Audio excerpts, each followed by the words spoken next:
I'd like to ask the Treasury Minister that further to his answer in the House of Keys on the 5th of March 2019, how he intends to ensure that the unallocated savings target of £15 million by 2022-23 is reached. The Minister to reply, Mr Cannon.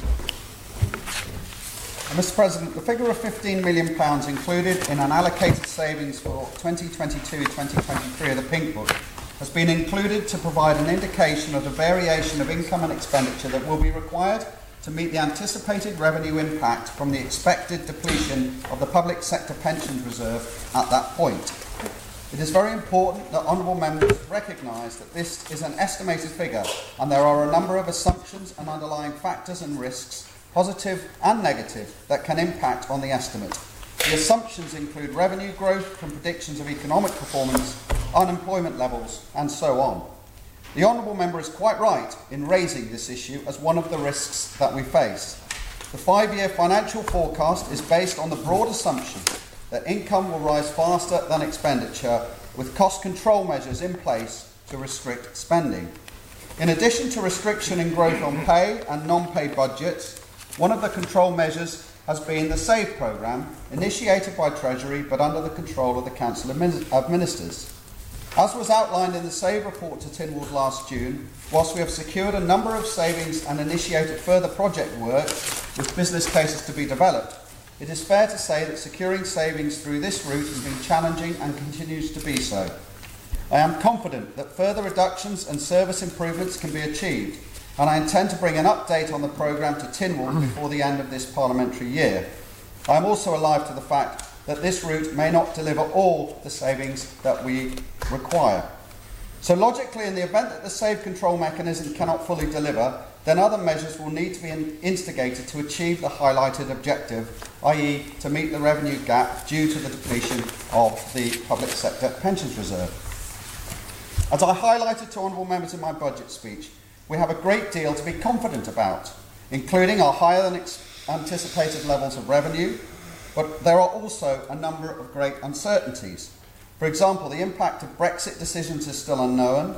The results of the expenditure survey determining our VAT revenue levels is in progress.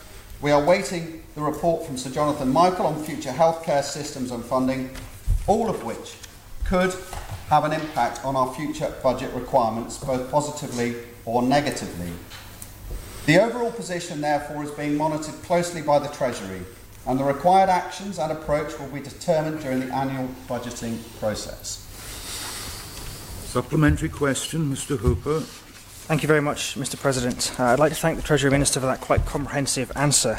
And whilst I accept that there are a number of underlying assumptions that have been made in putting together this figure, I am reassured that Treasury is normally quite prudent in its approach, and so the figure is most likely to be reasonably accurate. I'd like to ask the Treasury Minister that in his answer of the 5th of March, he only identified just over £1 million worth of savings that would actually be reached by 22-23. And I was just wondering if he'd be able to outline some of the challenges that he's facing with the SAVE programme, and whether he could explain, in his view, are departments doing enough to try and meet this unallocated savings target?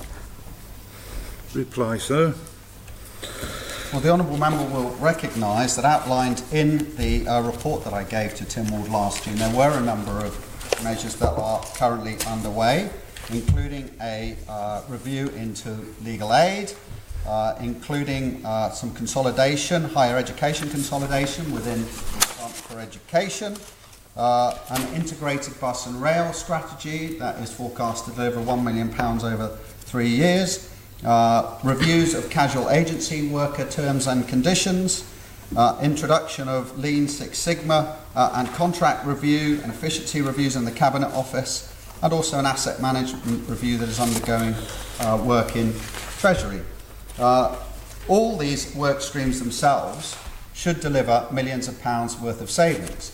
But as the honourable member rightly identifies, and as Treasury have not been backwards in coming forwards in identifying, there are considerable risks, and it is unlikely that we will meet the full £15 million of savings that have been identified.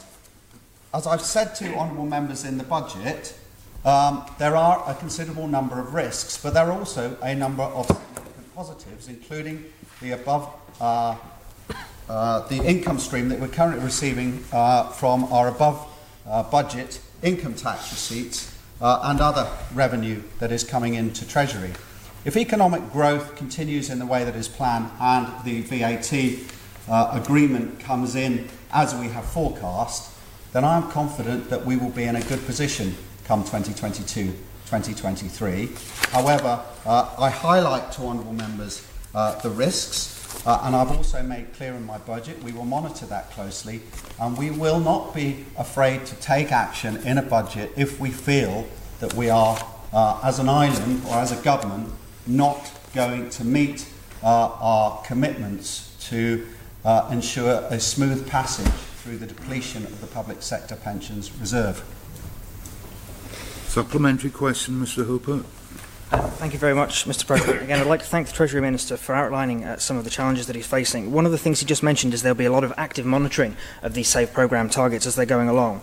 There are a number of items that are underway that he mentioned there, the casual agencies, the contract reviews, the efficiency reviews, none of which have estimated savings targets attached, none of which seem to be aiming to deliver any savings over the next 3 or 4 years. So I'm just wondering if the Treasury Minister can explain how he's monitoring progress with these projects when there aren't any savings targets attached to them. Minister.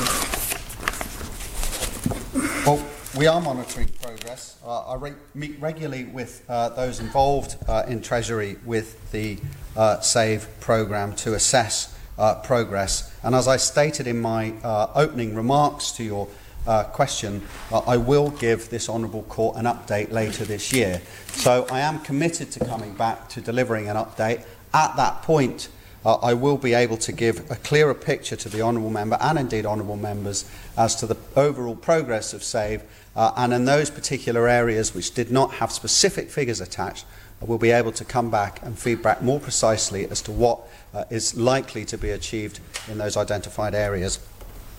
Final supplementary, Mr. Hooper. Thank you, Mr. President. That is my last question for the Minister as well. He mentioned as well that he's not expecting the SAVE programme by itself to deliver all of the savings that will be necessary, and that other measures may be necessary, and that he will not be afraid to take action in a future budget should it be required. I wonder if the Treasury Minister could briefly outline what some of those other measures might be.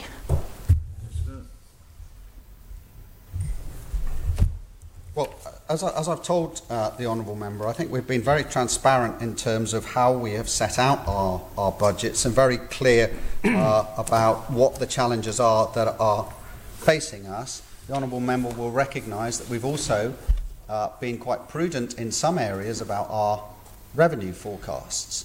So I remain confident at the moment that our economic growth is in a good position, and that with our cost control measures that we've currently applied both to pay and department spending in other areas, that with a good wind and good fortune with us, the predictions and forecasts that we have made will deliver a smooth passage for government finances through a very tricky period in 2022-23.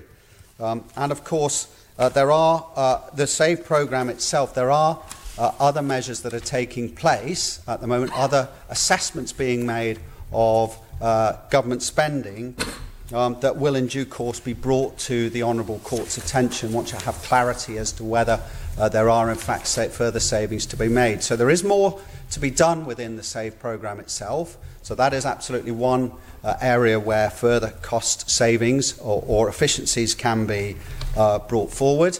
As I said, the prudence within the budget in terms of income levels is a positive, as are our cost controls. The Honourable Member is quite right. You know, the risks that I've highlighted remain. I think that in my budget speech, Mr. President, I was absolutely clear with this Honourable Court that complacency should not settle upon this government, and that the risks associated with broader economic factors and economic factors closer to home could impact on the budget. And as I assured the Honourable Court at the time, we would continue to monitor the situation, and if we ever felt that we were in danger of not fulfilling our objectives, I will obviously let this Honourable Court know, and we will readjust our budgetary plans as needed.